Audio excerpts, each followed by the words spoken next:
বন্ধুরা, যে জিনিসের শুরু রয়েছে সেই জিনিসটার শেষও রয়েছে। এটাই হলো প্রকৃতির একটি নিয়ম। লিওনেল মেসি তার নিজের দেশের শেষ ম্যাচটি খেলে ফেলেছে।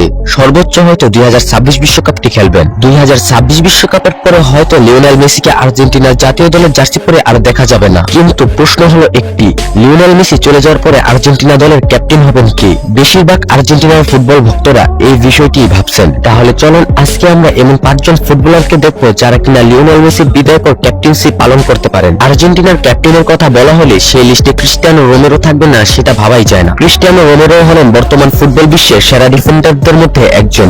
তিনি বর্তমানে টটেনহাম ক্লাবের হয়ে খেলেন। তিনি শুধু গোলই করেন না, তিনি গোল করান এবং নিজেও গোল দেন। তিনি একজন ডিফেন্ডার হওয়া সত্ত্বেও তার নামে রয়েছেন একটি বাইসাইকেল কিক করার গোল। বাইসাইকেল কিক গোল অনেক স্ট্রাইকারদের একটি স্বপ্ন থাকে, কিন্তু সে একজন ডিফেন্ডার হয়ে তা করিয়ে দেখিয়েছেন। তিনি আর্জেন্টিনা জাতীয় দল এবং টটেনহাম ক্লাবের 13 নম্বর জার্সি পরেন এবং তিনি বর্তমানে টটেনহাম ক্লাবের ক্যাপ্টেনের দায়িত্ব পালন করছেন। ক্রিস্টিয়ানো রোমেরোর পরে যে ব্যক্তিটি রয়েছেন তিনি হলেন আর্জেন্টিনার বাসপাটি খ্যাত এমিলিয়ানো মার্টিনেজ। 2022 কাতার ওয়ার্ল্ড কাপে আর্জেন্টিনা এমিলিয়ানো মার্টিনেজের জন্য একটি বিশ্বকাপ জিতেছিলেন 36 বছর পর। লিওনেল মেসির কাম ছিল গোল করার, আর এমিলিয়ানো মার্টিনেজের কাম হলো গোল সেভ দেওয়ার। একজন ফুটবলারের গোল করার সবচেয়ে সহজ পদ্ধতি হলো প্লান্টিক শটে গোল করা, কিন্তু এমিলিয়ানো মার্টিনেজের সামনে কোনো ফুটবলার প্লান্টিক শটে গোল করতে পারে না।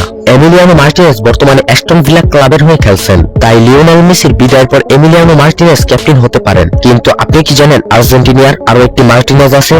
তার নাম হলো লাউতারো মার্টিনেজ। মার্টিনেজ হলেন এমন একজন স্ট্রাইকার তাকে কোনো ডিফেন্ডাররা ধরে রাখতে পারেন না। 2022 বিশ্বকাপ জেতার পিছনে আর্জেন্টিনার লাউতারো মার্টিনেজের গুরুত্ব অপরিসীম। তিনি মাঠে নামলে বিপক্ষ দলের ডিফেন্ডাররা আতঙ্কে থাকে। তিনি বর্তমানে আর্জেন্টিনার জাতীয় দলে 22 নম্বর জার্সি পরে খেলেন।